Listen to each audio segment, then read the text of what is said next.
Məsihçilər xüsusi bir mərasim qeyd edirlər.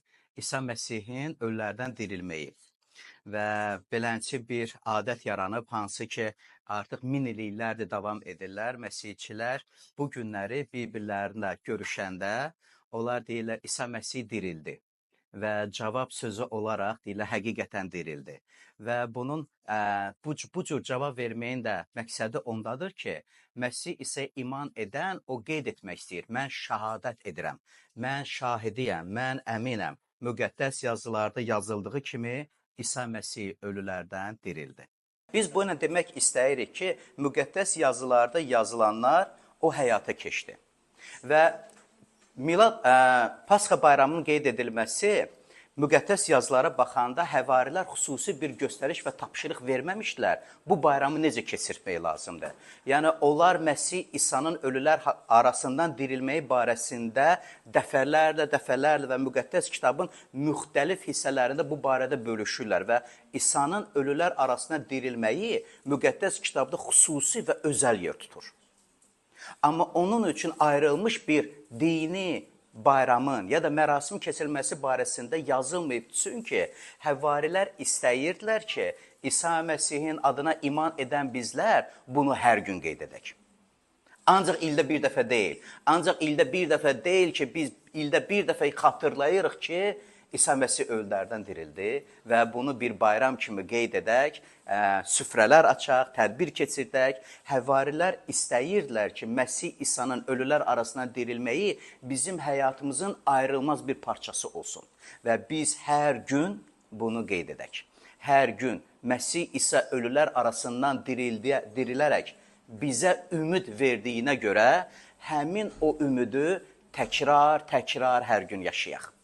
Ona görə mən də arzu edirəm və dua edirəm ki, Məsih İsa'nın ölülər arasından dirilməyi qoy sizin həyatınızda o xüsusi, özəl bir yer tutsun və bunu hər gün qeyd edəsiniz. İstəyərdim müqəddəs kitaba müraciət edin. Müqəddəs kitabda bir neçə ayələrə diqqət yetirəcəksiniz. Harada İsa Məsihin ölülər arasından dirildiyi barəsində qeyd edilir və çox maraqlıdır ki, bu ayə nəzər salanda, görmək olur ki, insanları iki hissəyə bölürlər. İnsanlar iki hissəyə bölünür.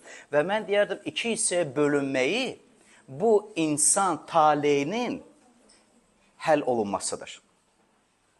İstəyərdim ki, bu ayəyə diqqətlə oxuyaq və ümumiyyətlə mən sizi səsləndirmək istəyirəm ki, müqəddəs kitabı oxuyanda tələsərək oxumayın. Çünki tələsərək müqəddəs kitabı oxuyanda vacib olan bir fikri, Allahın sizin üçün çatdırmaq istədiyi bir fikri yan buraxa bilərsiniz. Sadəcə tələsərək oxuyaraq, əhəmiyyət vermədən keçə bilərsiniz o sözlərin üzərindən. Amma Allahın kəlamı bizim aqibətimizi həll etmək iqtidarındadır. Və bu ayə baxanda 1-ci Korinfilər məktubu 1-ci fəsil 18-ci ayədə belə deyilir. Çünki çarmıq barəsindəki kəlam məhv yolunda olanlar üçün ağılsızlıq. Bir-iki saniyə fikirləşək. Maraqlı sözlərdir. Xilas yolunda olan bizlər üçün isə Allahın qüdrətidir. Necə də aydın insanları bu ayə ilə iki hissəyə bölmək olar. Bəziləri İsa Məsihin çarmıxa çəkilməyi barəsində düşünəndə, eşidəndə, ola deyil, yox, bu mümkün deyil, bu rəvayətlərə və əfsanələrə bənzəyən bir şeydir. Yox, o çarmıxa çəkilmir və əgər çarmıxa çəkilibsə, ondan mənə nə? Onun mənə heç bir adiyyəti yoxdur. Və bu cür düşünən insanlar öz aqibətlərini, öz taleylərini özləri həll etmiş olurlar. Necə? İnamsızlıqları ilə. İnanmadıqlarına görə Allahın onlar üçün hazırladığı o xeyir-bərəkəti, xeyir-duanı, gələcəyi, ümidli gələcəyi özlərinə rədd etmiş olurlar. Mən istəməzdim ki, bu aqibət bizə olsun. Ona gedirəm, diqqətlə qulaq asaq. Allahın sözü vergüldən sonra bunu deyir. Xilas yolunda olan bizlər üçün. Xilas yolunda olan bizlər üçün Allahın qüdrətidir. Allah Məsih İsa'nın çarmıxa çəkilməyi barəsində son 2025 il ərzində bəyan edərək öz qüdrətini aşkar etmək istəyir və onun qüdrəti aşkar edilir bizim günahlarımızın bağışlanmasında. Biz günahlardan azad ola bilərik İsa Məsihə iman etmək ilə və ancaq günahlardan azad olunmaq məsələsi deyil. Müqəddəs kitabda əminliklə və qətiyyətlə yazılır ki, onun adına iman edən əbədi həyata malikdir. Allah öz qüdrətini aşkar edir ki, onun sözünü dinləyib Allaha ehtiram göstərən insanlar xilasa malik olsunlar. Çünki Allah istəmir ki, insanlar məhv olsunlar. Allah istəmir ki, insanlar öz ağıllarında doğru olan işlərin ardınca gedərək öz həyatlarına son qoysunlar. Bilirsiniz, insan necə öz həyatına son qoyur? Allaha yer verməyərək, davamlı olaraq günah işlədərək özlərini məhrum etmiş olurlar Allahın göstərdiyi lütfdən. Allah isə insanları çağırır. Allah isə Məsih İsa barəsində bəyan edir. Onun adına iman edən xilas olacaq. Ona görə müqəddəs kitabda yazılıb ki, biz onun adına iman edənlər üçün bu Allahın qüdrətidir. Biz iman etdik və iman etdiyimizə görə biz deyirik, biz şahidik. Biz müqəddəs yazılarda oxuduq, öz gözlərimizlə oxuduq, o yerləri göstərə bilərik. Məsih İsa ölülər arasından dirilərək Allahın oğlu olduğunu qüdrətlə sübut etdi. Keçən həftənin bazar günü mən sizinlə danışırdım ki, bu həftə hansını ki biz artıq yaşadıq, xüsusi və önəmli yer götürür. Mən deyə bilməzdim ki, ardıcılıq məhz həftənin günlərinə görə məhz belənçi idi, amma ki, xronoloji bir ardıcılıq var və bu xronoloji ardıcılığa nəzər saldıqda İsa Məsihin son 7 gün ərzində gördüyü işlərin möhtəşəmliyi barəsində danışılır. Yanınıza gəlir, keçən həftə mən danışdım, İsa Yerusəlimə daxil olur və Yerusəlimə daxil olduqda bütün izdiham onu qarşılamaq üçün çıxır. Təsəvvür, bütün şəhər sakinləri onu qarşılamaq üçün çıxıb və onlar uca səslə deyirdilər, Hossanna. Yəni, Allahın adı ilə gələnə alqış olsun. Və onu qarşılamaq üçün insanlar üst paltarlarını çıxardıb onun ayaqları altına atırdılar. İnsanlar budaqları qırıb onun ayaqlarının altına ataraq ehtiramı ona göstərirdilər. Nə qədər onun şəhərə gəldiyi vacibdir, nə qədər mühümdür. İsa məbədə daxil olur. Və çox maraqlıdır, mən şəkilləri bura ondan ötəri qoydum ki, bu şəkillər vasitəsilə də sizdə bir təsvirlər yaradım, hansı hadisələr baş vermişdi. Bu şəkillər o dövrə aid deyil, yox. Onlar müasir dövrə aid olan bir şəkillərdir, amma təsvir buna bənzər idi ki, İsa məbədə girir, ibadət olunan bir yerə girir və ibadət yerində insanların Allaha ibadət etməkləri ilə deyil, pul qazanmaqlarını qınayır və onlarla açıq-aşkar danışır.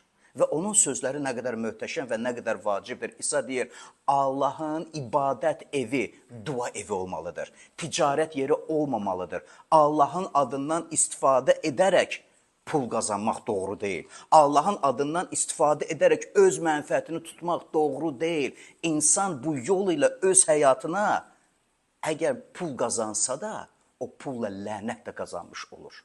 Ona görə buna qarşı çıxırdı. İnsanları öyrədirdi ki, onlar ibadət evinə gəldikdə ehtiram ilə Allaha ibadət etmək haqqında düşünsünlər. Nəinki öz arzularını həyata keçirdərək insanları allatsınlar Allahın adı ilə. Allahın adından istifadə edərək pul qazanmış olsunlar.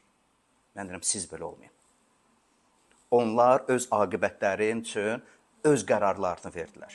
İsa növbəti günlər təlim verirdi, öyrədirdi, başa salırdı, izah edirdi və çox maraqlıdır ki, İsa'ya verilən suallar nə qədər bizim üçün vacibdir düşünək, çünki onlar bizim həyatımıza da öz təsirini getirəndir.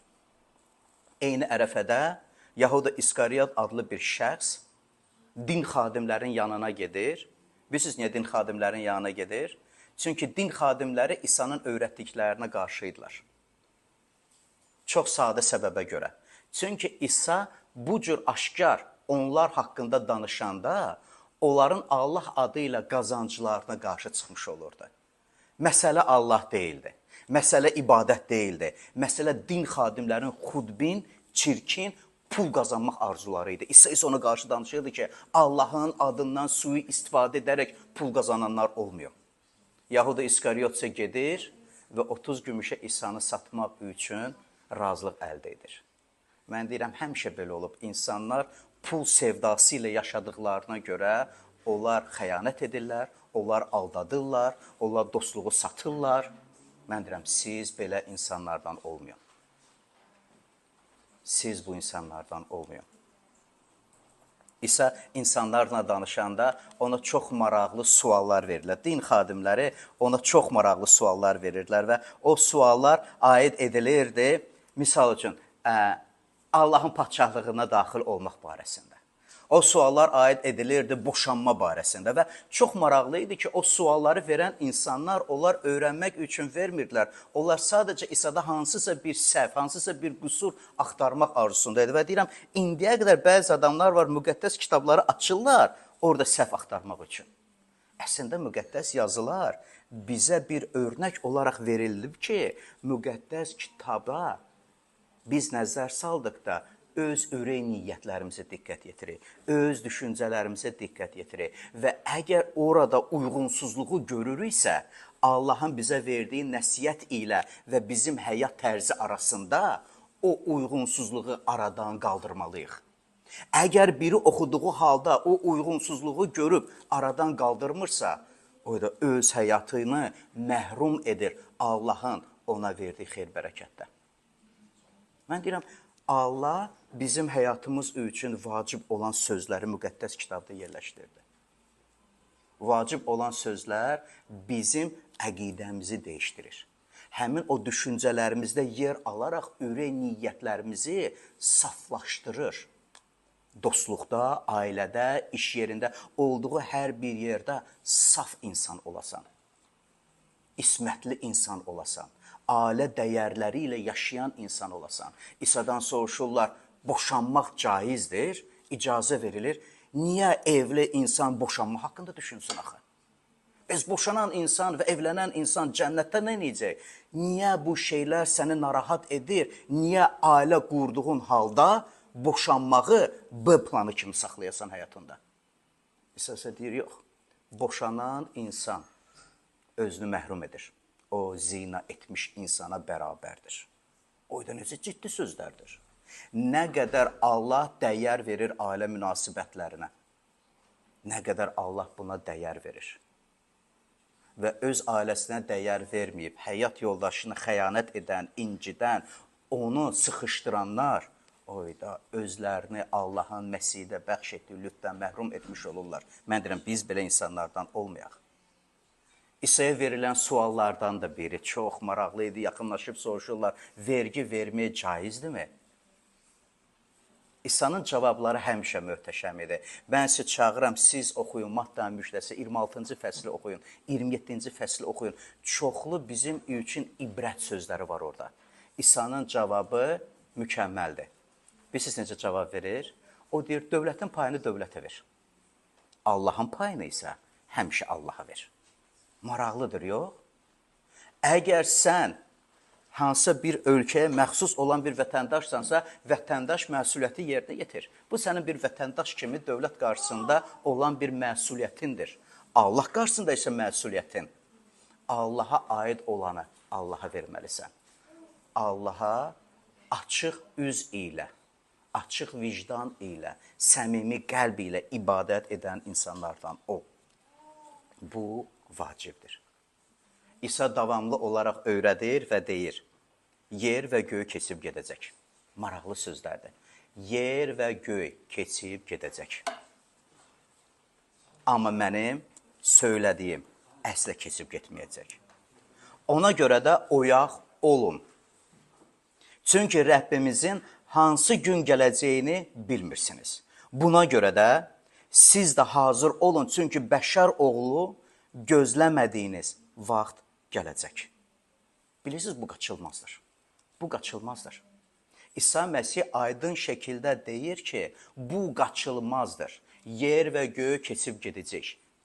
Amma bir gün Allahın oğlu böyük bir ehtişam ilə yer üzünə geri dönəcək. Onun adına iman edib, həvəslə onu gözləyənləri özü ilə bərabər əbədi həyata aparmaq üçün. Çünki müqəddəs kitab açıq və aydın şəkildə İsa Məsihə iman edənlərə əbədi həyatı irs olaraq verdiyini əmin edir.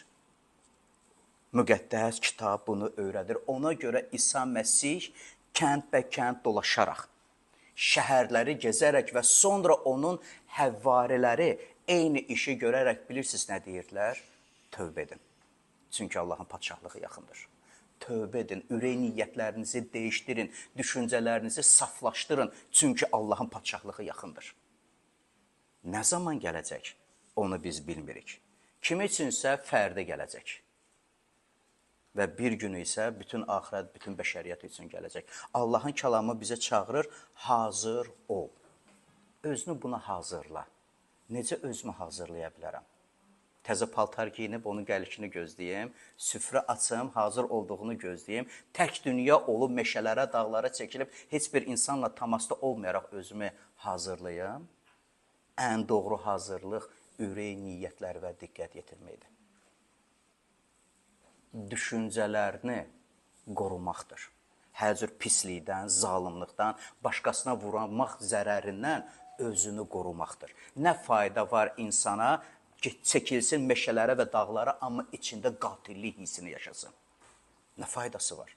Nə faydası var insana böyük bir süfrə açıb ziyarət versin, qonaqlıq versin, amma içində o acıq kökləri saxlasın. İncilik, küsülük, nifrət, hansı ki insanın daxilindən onu çürüdür və ölümə aparır. İsa isə deyir, hazır ol. Özünü buna hazırla. Çünki Allahın padşahlığı yaxındır. Və bilirsiniz, bu ərəfədə İsa öz şagirdlərini qısa bir müddətdə çox şey başa salıb və öyrədirdi. Ən mühüm şeyləri onlara izah edirdi və sonra isə onlarla xüsusi bir mərasim keçirdir. Özəl bir vaxt keçirdi şagirdləri ilə. Onlarla ayrılaraq, Mattan 26-cı fəsildə 26-cı ayədən 28-ci ayəyə qədər bu yerlər yazılıb. Onlar yeyəndə İsa çörək götürüb şükür duası edib, onu bölüb və şagirdlərini verərək, alın, yeyin, bu mənim bədənimdir. Onlar Pasxa bayramını keçirdirdilər. Və bu Pasxa bayramı o Yahudilərin Musa Peyğəmbərin dövründən qeyd edilən bir bayram idi. Həmin o bayramda onlar süfrə açırdılar, bayram keçirdilər. Bu o Yahudilərin bir dini mərasimi idi. Və həmin o dini mərasimdə o bayramı keçirdikləri bir ərəfədə İsa çörək götürür və bölür və o etdiyi bir işə bir məna qoyur. O deyir, bu mənim bədənimdir. Onu getirin və yeyin. Və bilirsiniz, bu hadisələr şərqdə baş vermişdi, İsraildə baş vermişdi və biz özümüz də şərq adamıyıq. Və şərq adamları olduğumuza görə çörək bizim üçün xüsusi və önəmli yerdir. Xüsusi və önəmli yerdədir. Və bizim süfrələrimiz nə qədər bol neymətlə də olsa, bilirsiniz həmişə nəyə yer var? Çörəyə. Əgər çörək yoxdursa, süfrə natamamdır. Yox? Həmişə səhər, günorta, axşam özdəki müxtəlif çeşidli çörəklərimiz də var. Və bizim təndirimizə xüsusi öz yeri var. Biz Azərbaycanlılar çörək sevməyi xoşlayırıq, çörək yeməyi xoşlayırıq, üzr istəyirəm. Və İsa da şərqdə olduğuna görə çörəyin xüsusi və əhəmiyyətli olduğunu bilərək, o bu sözlərdən istifadə edir və deyir, necə ki biz çörəyi öz gündəlik tələbatımızı ödəmək üçün, ac qalmamaq üçün, canımıza taqət almaq üçün yeyiriksə, İsa deyir, o çörəyə bənzər mənə. Həyatdan, güc almaqdan ötürü yaşama, məndən güc al. Əgər Allah sənə yardırsa, onda güclü olacaqsan. Əgər Allah sənə qüvvət verirsə, onda taqətli olacaqsan. Ona görə aldığını, Məsih İsa'dan aldığını, müqəddəs kitabda oxuduğunu öz ürəyində saxla ki, onunla yaşayasan. Necə ki, qidalanırsan ki, ac qalmayasan, taqətdən düşməyəsən və istədiklərinə nail olasan, müqəddəs kitab eyni tərzdə deyir, Məsihə öz həyatında yer ver. Məsih həyatında yer ver. Hər gün onun barəsində düşünərək, ona ehtiram göstərərək, onun sözlərini xüsusi yer verərək qəbul et, dinlə, onunla yaşa. Müqəddəs kitab bu barədə bizə öyrədir. Və İsa şagirdlərinə məhz bunu göstərir, məhz bunu başa salır. Bilirsiniz, çox maraqlı bir zəbur var. Davud Peyğəmbərin zəburu, 104-cü, 15-ci ayə. Taqət verən çörəyi, ya Rəbb, mənə təmin et. Maraqlıdır, yox? Şərq adamı idi Davud Peyğəmbərdə və o da Allaha etdiyi ibadətlərdə, süfrədə hər bir nemətin olmasını vurğulayanda o deyir, bunu mənim üçün təmin edən o. İsa Məsihin həvarisi isə deyir, hər dəfə bu çörəkdən götürüb yeyəndə, hər dəfə oradan pay götürəndə Məsih İsa'nın ölümünü xatırlayırıq. Məsih İsa özünü könüllü olaraq bizim günahlarımızın bağışlanmasına görə kəfarə qurbanı olaraq təqdim etdi.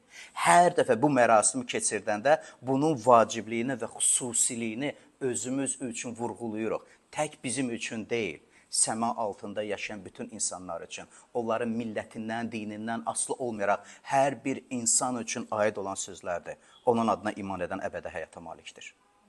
Sonra isə bir kasa götürür, şükür edib və onu şagirdlərinə verərək deyir, bundan hamınız için. Çünki bu, əhdin bağlanması və günahların bağışlanması üçün çoxları uğrunda axıdılan mənim qanımdır. Bir kasa götürür və ona bir məna verir. Çünki bir neçə saatdan sonra onu həbs edəcəklər, şərləyəcəklər, ona işgəncələr verəcəklər. Sonra isə onu taxtaya mismarlayacaqlar, əllərini və ayaqlarını. Onun ölümünü taxtada gözləyəcəklər. Onlar fikirləşəcəklər ki, bu yolla onun qarşısını aldılar. Onlar fikirləşəcək, daha din xadimlərini ifşa edən olmayacaq və onlar təzdən öz çirkin istəklərini yerinə yetirəcəklər. Allahın adından istifadə edərək ciblərini doldursunlar deyə. Amma bilmədilər ki, İsa məhz bunun üçün gəlmişdi. Onlar başa düşmədilər ki, bu Allahın istəyidir. Məsih İsa kəfarə qurbanıdır. O könüllü olaraq özünü qurban verdi və şagirdlərinə bunu başa saldı və üstündən 2025 il keçərək biz oxuyuruq eyni sözləri hansın ki, İsa şagirdlərinə öyrədi və deyirdi. Bir çoxları uğrunda axıdılan qanımdır. Və mən deyirəm, həmin o çoxlardan biri olmaq istəyirsən, əgər istəyirsənsə mane olan nədir? Müqəddəs kitab çox sadə deyir, əgər sən dilin ilə İsa'nın Rəbb olduğunu iqrar etsən və ürəkdən ona iman getirsən, xilas olacaqsan. Çox asan, çox sadə, amma bizim həyatımız üçün çox əhəmiyyətli və vacib olan.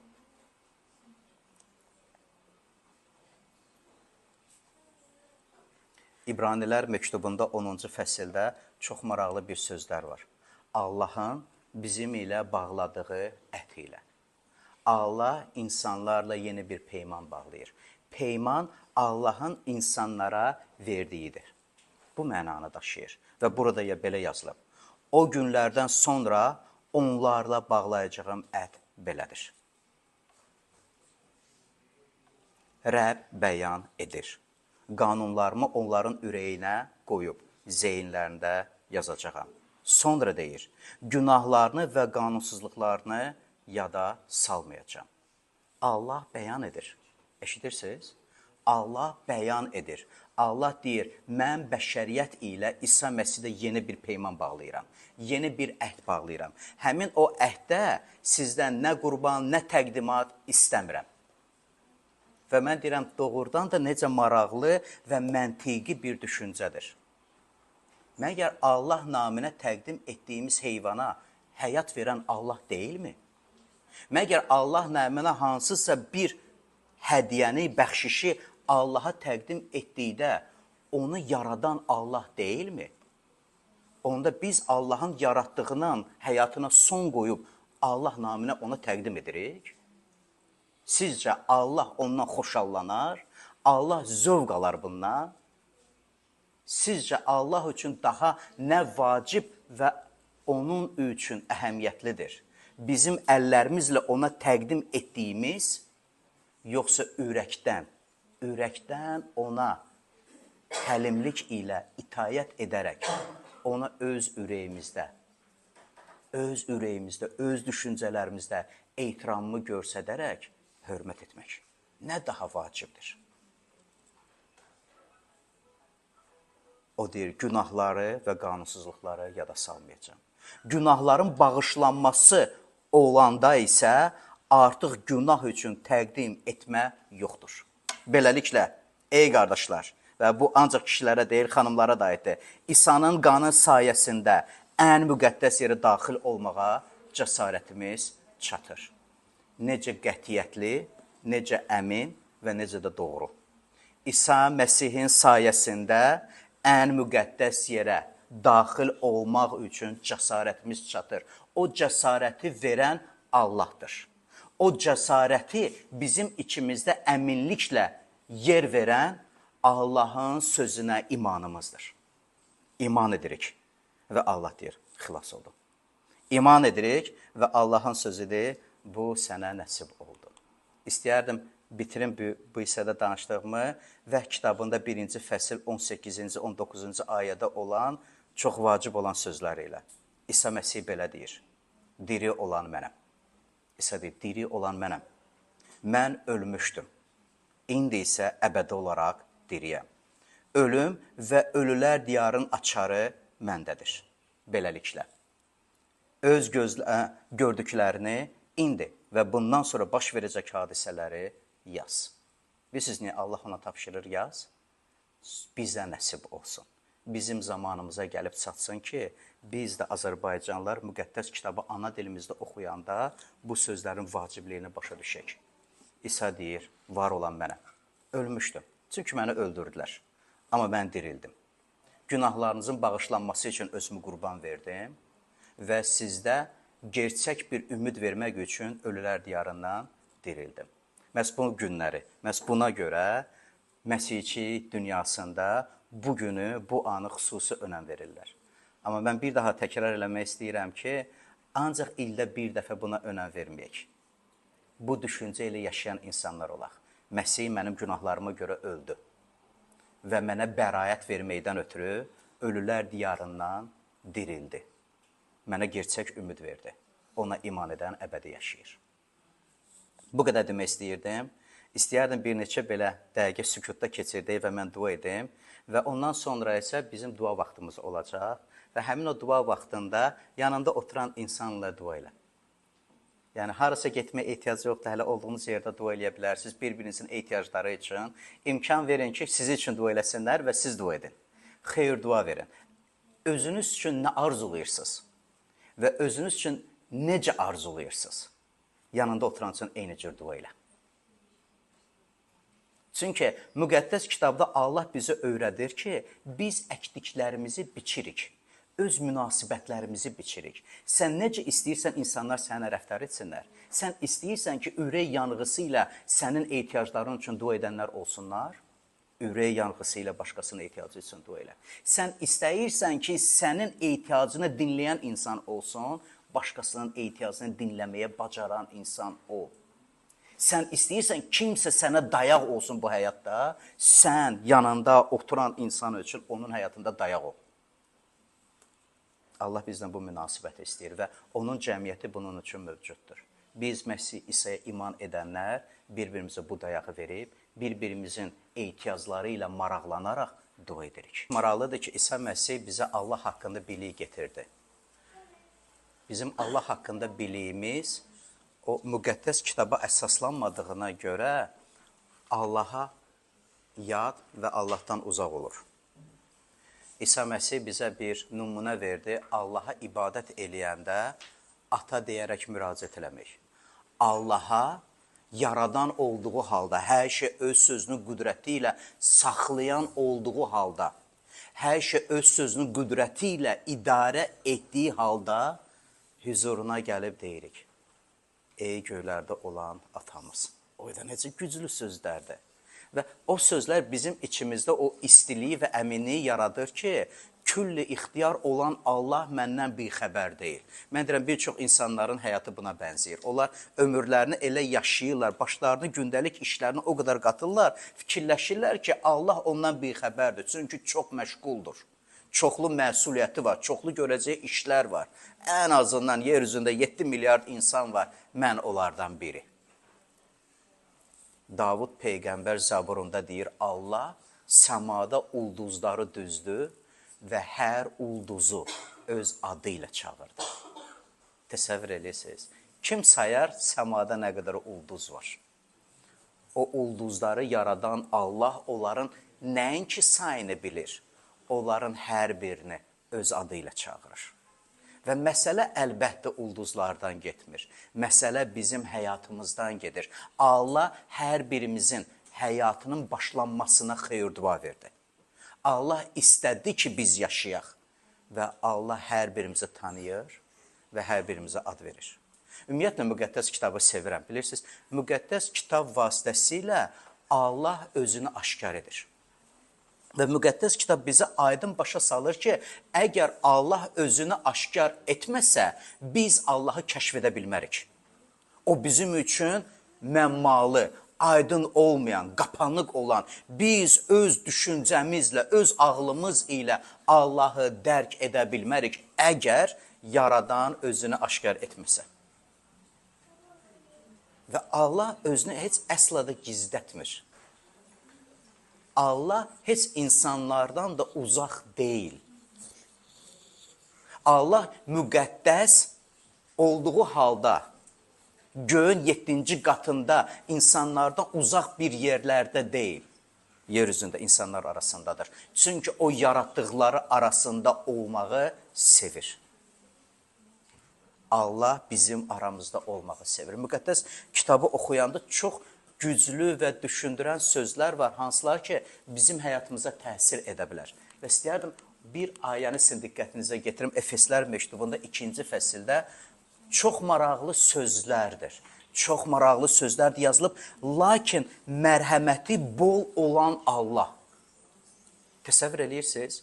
Müqəddəs kitab Allah barəsində bəhs etdikdə, bizləri Allahı tanıtdırdıqda deyir ki, Allahın mərhəməti boldur. Bol sözü bilirsiniz nədir? Həcmi olmayandır. Meyyarı yoxdur. Onu ölçmək, çəkmək, hansısa bir meyyar ilə dəyərləndirmək mümkün deyil. Boldur.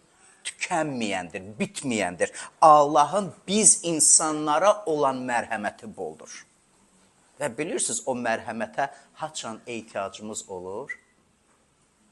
Zəif düşəndə, ümidsiz olanda, həyata baxırıq, arzulayırıq, nail ola bilmirik, istəyirik, əldə edə bilmirik, sıxıntı, çətinlik, Allah isə bəyan edir müqəddəs kitab vasitəsilə. Mənim sənə mərhəmətim boldur. Və növbəti sözə baxın, Allah bizə böyük məhəbbət ilə sevdiyi üçün. O da heç fikirləşərdiniz? Allah bizi böyük bir məhəbbət ilə sevdi. Yaradan Allah, külli ixtiyar olan Allah, hər şey öz sözünün qüdrəti ilə saxlayan Allah, əzəmətli və möhtəşəm Allah böyük bir məhəbbətlə sevdi. Və o məhəbbətini sübut edir, o məhəbbəti bizə göstərir. Neydə göstərir o məhəbbəti? Ölü olduğumuz halda. O da bu sözlər bizi düşündürməlidir. Bu sözlər bizi düşündürməlidir. Ölü olduğumuz halda. Axı mən yaşayıram, axı mən niyə ölü adlandırılım? Günahlarımıza görə, təqsirlərimizə görə. Bəlkə budur səbəb göz yaşlarımızın, kədərin, təqibin, müharibələrin, aclığın, fəlakətin, bəlkə səbəbi bundadır. Allahı tərk etdik. Allahı dilimizdə saxladığımız halda ürəyimizdə ona yer vermədik. Allah deyib Allahsız ömür yaşadıq. Heç bu barədə düşündünüz? Müqəddəs kitab vasitəsilə Allah aydın deyir. O deyir, günahkar insanın ölməyini istəmirəm. Təsəvvür edirsə Allah nə deyir? Allah deyir, günahkar insanın ölməyini istəmirəm. Baş verən fəlakətlər, müharibələr, qırğınlar, göz yaşları, kədər, Allah səni sıxışdırmaq istəmir. Allah deyir, məni dərk etməyinizi istəyirəm. Mənə tərəf dönməyinizi istəyirəm. Və ona görə bu ayədə yazır ki, ölü olduğumuz halda bizə Məsih ilə birlikdə həyat verdi. Allah həyat verir. Allah həyat verir. Və o verdiyi həyat Məsih İsa'dadır. Onun lütfü ilə xilas olaq deyə. Allah bəşəriyyətə ümid yeri, sığınacaq yeri, təsəlli yeri, sevgi ilə dolmaq yeri verir. Və deyir, o Məsih İsa'dadır. Allahın bizə olan məhəbbətini Məsih isə aşkar edir və öz həyat tərzi ilə Allahın bizə münasibətini göstərir. Allah böyük məhəbbətlə bizi sevdi. Allah böyük bir məhəbbətlə bizi sevdi. Biz günahkar ola o bizi sevdi. Allahsız həyat yaşadığımız halda o bizi sevdi. Amma onun bizə olan sevgisi bizim təqsirlərimize göz yummağa səbəb deyil. Öyrətməkdir ki, günahdan ayrılaraq onunla bərabər ömür yaşamağı bacaraq. Çünki günah insanın həyatına fəlakət getirir, bəla getirir, lənət getirir və ölümlə insanın həyatında yekunlaşır. İsa isə deyir, mən gəldim sizə həyat və bol həyat verim. Bir dəfə bir din xadimi İsa'nın yanına gəlir. İsa'ya suallar verir. Yaşlı bir insan, Yahyanın müjdəsi 3-cü fəsildə bu hadisə öz yerini alır. Mən nə edim əbədi həyatı alım? İsa isə yaşlı din xadimə baxır və deyir, yenidən doğulması mümkün deyil. Mən yenidən doğulmaq, qoca yaşında mümkün deyil mənim yenidən doğulmağıma. Cismani doğuş haqqında fikirləşən bir insan, din xadimi olduğuna baxmayaraq, başqalarına Allah barəsində nəsiyyət verən, bəlkə başqaları üçün dua edən bir şəxs vacib olanı bilmədi ki, insan öz doğuluşunu daxildə yaşamasa, Allaha tərəf dönməsə, nicat tapa bilməyəcəkdir. Allah deyir, mənə tərəf dön, nicat tapacaqsınız. Allahın mərhəməti bizə boldur.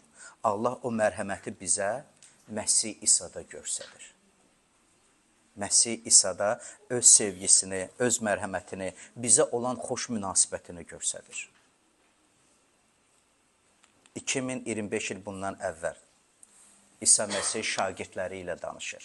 Və bilirsiniz, öncə demişdim ki, bu ərəfədə Məsihçi dünyasında Pasxa bayramı ilə bir-birlərini qeyd edirlər. Əslində biz İsa qeyd elədiyi Pasxanı qeyd etmirik. Çünki İsa Məsih Yahudilərin adət-ənənəsi ilə Musa Peyğəmbərin dövründən başlayan bir Pasxanı qeyd edirdi.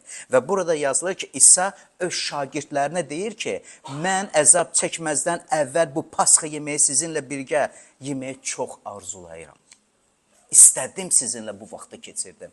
İstədim sizinlə bu xatirəni bir yerdə yaşayım.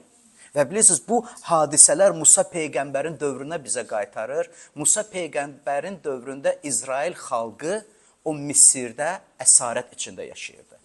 Allah İsrail xalqını əsarətdən çıxartmaq istədi. Çünki Allah İbrahimə vəd vermişdir. Səndən törəyən nəslə xeyir dua verəcəm. Səndən gələn nəslə xeyri bərəkət verəcəm. İbrahimə verdiyi vədinə görə Allah İsrail xalqını əsarətdən çıxartmaq istədi. Və bilirsiniz, çox maraqlı və acınacaqlı bir vəziyyət idi. İsrail xalqı üçün maraqlı, Misir xalqı üçün acınacaqlı. İstəyərdim diqqətiniz məndə olsun, nəyə görə? Çünki çox vacib olan bir məsələlərdir, hansılar ki, sizin də həyatınıza toxuna bilər. Bilirsiniz, müqəddəs kitabda İsrail xalqın üzərinə gələn 10 bəladan danışır. Axı, niyə onların başına bəla gəlsin? Niyə xalqların üzərinə bəlalar gəlsin? Müqəddəs kitab aydın şəkildə deyir, onların Allaha tərslik etdiklərinə görə, inadkar olduqlarına görə öz başlarını bu bəlanı da yaşadılar. insanın inadı, insanın tərsliyi, xüsusilə də Allah barəsində danışılan yerdə inad göstərərək, tərslik göstərərək, Allahın sözü ilə razılaşmamaq bəla getirdi. Onların bəlası barəsində müqəddəs kitabda qeyd edilir, yazılır və 10 bəla gəldi İsrail xalqın üzərinə. Niyə? Niyə özünü o yerə salasan ki, sənin inadın da sənin evini yıxsın? Sənin tərsliyin sənin evinin damını başıva uçursun. Niyə? Bəlkə düşünməyə dəyər, bəlkə tələsmədən, fikirləşərək eşitdiyin sözləri həzm eləmək lazımdır. Misirlər bunu bacarmadılar. Misirlər bunu bacarmadılar. Mən deyirəm, biz Azərbaycanlılar bacaraq. Biz Azərbaycanlılar Allah barəsində eşidəndə dinləyək. Dinləyək. Çünki Allah barəsində deyilən söz bizim xeyrimiz üçündür, bizi hifz eləmək üçündür, bizi qorumaqdan ötürüdür, bizi ümidli gələcək ilə təmin etməkdən ötəridir. Bütün müqəddəs kitab boyu Allah bizə bunu öyrədir ki, onun bizə olan istəyi bizim salamat olmağımızdır. Sadə bir nümunə, sadə bir nümunə. Müqəddəs kitabda yazılır. Xoş gün görmək istəyirsən? Əlbəttə, ya Rəbb, kim xoş gün görmək istəmir? Kim həyatına bəla qazanmaq istəyir? Kim kədərdə, göz yaşda yaşamaq istəyir? Kim boyat çörək yemək istəyir? Hamı xoş gün görmək istəyir. Allah deyir, dilini şər danışıqdan qoru. Oyda. Deməli, məsələ mənim məsələmdir. Mənim dəyişilmək məsələmdir. Məsələ kimdəsə günahkar və səbəbkar axtarmaqda deyil. Və biz insanlar vərdiş etmişik. Bizim üçün çox asandır başqasını günahlandırmaq. Səhv ölkədə doğulmuşam. Amerikada doğulsaydım həyatım fərqli olardı. Səhv ailədə göz açmışam. Valideynlər təqsirkardır. Sonra həyat yoldaşı, sonra iş yoldaşı, sonra övladlar. Həyat da belə acı, kədərli keçir. Amma biz özümə diqqət yetirsəm, öz düşüncələrimə diqqət yetirsəm, özüm dəyişilsəm, dilimi şər danışıqdan qorusam, başqasına pislik eləməkdən çəkinsəm, yaxşılıq etməyə həvəsli olsam, onda Allahın müqəddəs kitabda yazılan bütün xeyir bərəkətlər gələcək. Gör nə qədər Misirlilər tərs idilər ki, nə qədər onlar inad göstərirdilər ki, onların 10-cu bəladan qaça bilməməzliyi oldu. 10-cu bəla çox kədərli idi. Müqəddəs kitabda yazılıb, Fironun evindən, yəni padşahın, hökümdarın evindən başlayaraq, zindanda yatan Tustağın evinə qədər ilk oğullar dünyalarını dəyişdilər bir gecədə. Bütün ölkə üçün bəla, bütün ölkə üçün fəryad. Bu fəryada səbəb Allah Misirləri sevmirdi? Yox. Tərslik, inad, qarşı durmaq, razılaşmamaq, öz düşüncələrində necə yaşamaq istəyirsə onunla da hərəkət etmək. Ona görə müqəddəs kitab vasitəsilə Allah müxtəlif üsullardan istifadə edərək bizi agah edir, bizi dayandırmaq istəyir. Və Allahın sözündə yaxşı bizim üçün düşünən bir nümunələr qoyur. Allah Musa Peyğəmbər vasitəsilə deyir, 10-cu bəla qaçılmazdır. Bilirsiniz, bu qaçılmazdır, 10-cu bəla gələcək və bu bəladan qaçmaq üçün mənim şərtim var, deyir Allah. Qırıcı mələk keçəcək. O qırıcı mələkdən qorumaqdan ötürü quzu kesin. Qanını evinizin qapılarına vurun. Qırıcı mələk o işarəni gördükdə yan keçəcək. O evə girməyəcək. Kimsə etdi. Kimsə dedi ki, bu Musa Peyğəmbər gündə bir şey deyir. Yəni, hər gün gəlir bizim vaxtımızı alır, nəsə bir söz deyir. Qulaq asan, dinləyən, övladının canını qorudu. Bəs dinləməyənlər? Və bilirsiniz, müqəddəs kitab aydın deyir ki, bu məsələ ancaq Yahudilərə aid deyildi. Orada çoxlu başqa millətlər də var idi. Hansılar ki, Yahudi olmadıqları halda Musa Peyğəmbərə ehtiram edib onun dediyi kimi etdilər. Qırıcı mələk gələndə onlara deymədi.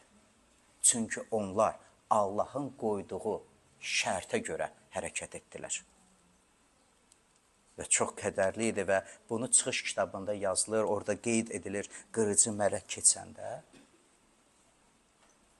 hər bir qapıda, harda o işarə yox idi, harda axıdılan quzun qanı yox idi, orada fəlakət oldu. Yazılır ki, bir gecədə bütün ölkə, bir ev deyil, bir küçə deyil, bir şəhər deyil, bütün ölkə fəryada bağlandı. Hər qapıda bir yas, hər qapıda vəfat edən. Səbəb tərslik, inat, Allaha dinləməmək, öz başına hərəkət etmək. Allah deyir, etmə. Allah deyir, etmə, çıxış yolu verirəm. Çıxış yolu verirəm. Mənim sözümü qəbul et, dinlə. Və dedi, kim öz qapısına o işarəni qoysa, o onun üçün pasxadır. Yan keçdi. Ölüm yan keçdi. Ölüm qapıma girmədi. Müqəddəs kitabda bizim üçün deyilir. Bizim pasxa quzumuz olan Məsih qurban verildi. Maraqlıdır. İsa həvariləri ilə yığışanda, pasxa bayramını keçirdəndə Musa Peyğəmbərin dövründən, mən deyərdim, indiyə qədər Yahudilərin qeyd etdiyi bir bayramdır. Onlar bunu bir dini mərasim kimi keçirdirdilər. Və deyirəm ki, Yahudilərdə bu adət ənənə o qədər belə qısalır ki, onlar artıq quzu yox, toyuq qurban kesirlər. Hər şeydə qənaət eləmək istəyirlər. Allahla münasibətlərində də bunda da qənaət eləmək meyildədirlər. Quzu kesmək toyuqla kifayətləri, onun da qanı var. Yəni, Allaha münasibətin nədir? O qədər insan var ki, Allah, Allah, Allah deyir. Allaha münasibətin nədir? O qədər insan var ki, Allaha canım qurban deyir. Hə? Ancaq deyir də, söz də deyir. Allah səndən qurban istəmir. Allah canından keçməyini istəmir. Allah səndən itayət istəyir. Onun sözünü dinləməyini istəyir. Və onun sözünü dinləmək o məcburi bir şey deyil ki, sən mütləq bunu vadarsan etməyə, qorumaq üçün, hifz etmək üçün, həyat və təminat verməkdən ötəri Allah deyir, mənim sözümü dinlə. Məhz Allahın sözünü dinləyənlər üçün Allah necə Musa Peyğəmbərin dövründə həmin o quzunu kesərək qanı vasitəsilə kəffarə qurbanı təqdim etdi ki, ölüm mələyi yanlarından keçsin, Məsih İsa bizim üçün o kəffarə qurbanı oldu. Burada belə yazılıb. Allah İsa'nı kəffarə qurbanı olaraq təqdim etdi ki, iman edənlərin günahları onun qanı vasitəsilə bağışlansın. Bəlkə bir də oxuyaq. Yox, bəlkə bir də dinləyək. Romalılar məktub 3-cü fəsil 25-ci aya. Allah İsa'nı kəffarə qurbanı olaraq təqdim etdi. Kəffarə qurbanın mənası bundadır. Tək ki, sən yaşa. Sən yox, sənin əvəzinə, sənin yerinə. Sən həyatdan kam alıb xoş günlər görəsən deyə, günahdan azad olasan deyə, Allahını tanıyıb ona tərəf dönəsən deyə, sən yaşa. İsa ölümə bükülər. İsa'nın kəffarə qurbanı budur. Bu da Allahın bizə olan münasibəti möhtəşəm deyilmi? Təsəvvür edirsiniz? Allah dünyanı yaradıb, bizi dünyada yerləşdirib, bizi tərk edib gedən Allah deyil ki, biz öz başına yaşayaq, vuruşaq, çalışaq, neysə nail olaq. İnsan ömrü də elə tez keçir ki, elə sürətlə keçir ki, ancaq xatirələri yaşayırıq. Uşaqlıq, yeniyetmə, gənclik, subaylıq dövrü, evlilik dövrü artıq təqavətə çatdın. Əgər gəlib çata bilsən o yaşa. Əgər gəlib çata bilsən o yaşa.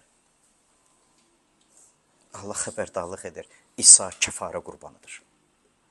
O kəffarə qurbanın mənası ondadır ki, Allah istəyir biz yaşayaq.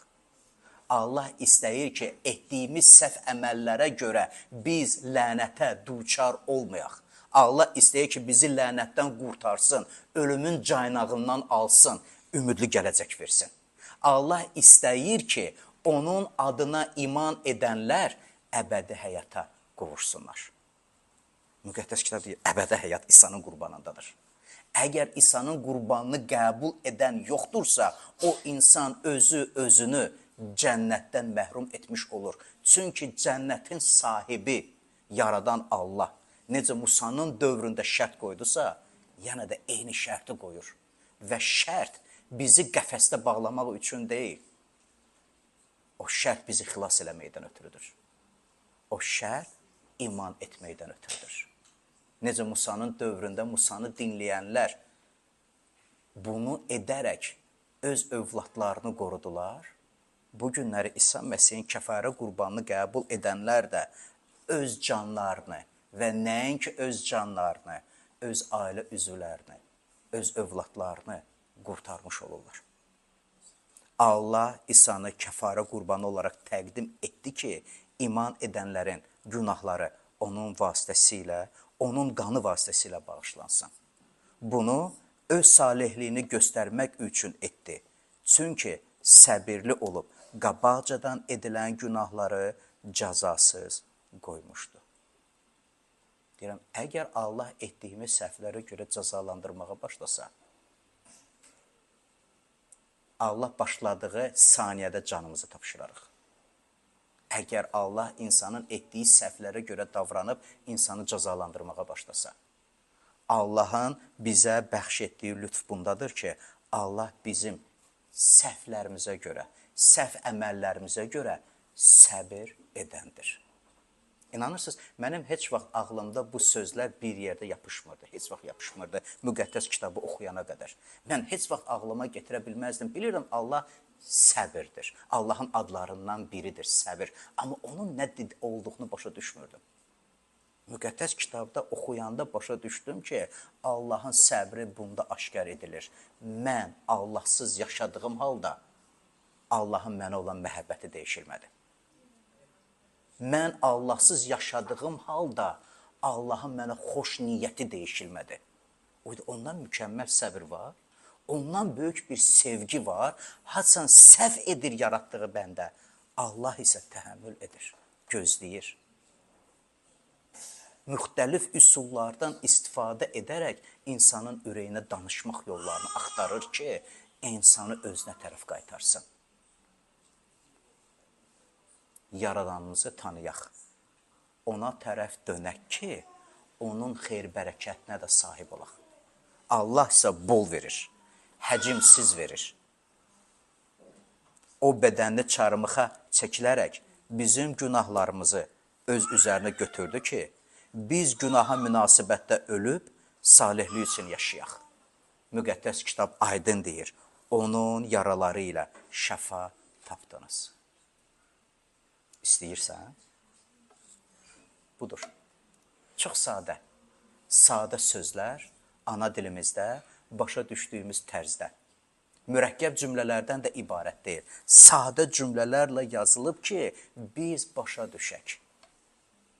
Onun yaraları ilə şəfa aldıq. Şəfa Məsih-dədir. Allaha dönüş Məsih-dədir. Cənnətə nail olmaq Məsih-dədir. İman etsən, sənə də nəsib olacaqdır. Sonda istəyərdim, Yahyanın müjdəsi 8-ci fəsil 36-cı ayədəki olan sözləri deyim. Və bilirsiniz, doğrudan da Allahın kəlamı barəsində danışanda, İsa Məsihin yer üzündə olduğu müddət ərzində gördüyü işlər barəsində danışanda zaman yetməz. Zaman yetmir. İsa'nın həvarisi Yahya deyir ki, əgər İsa'nın bütün işlərini qələmə alsaydıq, dünyanın kitabxanası sıxmazdır, o həcmi saxlaya bilməzdi. Çox böyük sayda işlər görmüşdür. Və indiyə qədər də bizim aramızda insanlar var. Hələ burada oturanlar deyir ki, mən şəfanı aldım Rəbdən. Fiziki şəfamı aldım və fiziki şəfada mən deyərdim, daha vacib olan bir şəfa var. Qəlbin şəfası. Qəlbin şəfası. Nə qədər insan öz həyatına əhəmiyyət vermədən özünü çırpır işə, çalışsın, vuruşsun, nəyəsə nail olsun, balalarına bir qismət çörək çatırsın, heç öz həyatını nəzərə almayaraq. Allah sizə deyir, ayaq saxla. Yox. Və mən deyirəm, bəlkə doğrudan da ayaq saxlayıb dinləməyə dəyər. Nə üçün yaşayırsan? Nə üçün yaşayırsan? Bir çox insanlar var ki, həyatlarını yaxşılaşdırmaqdan ötəri mühitlərini dəyişdirməyi arzu edirlər.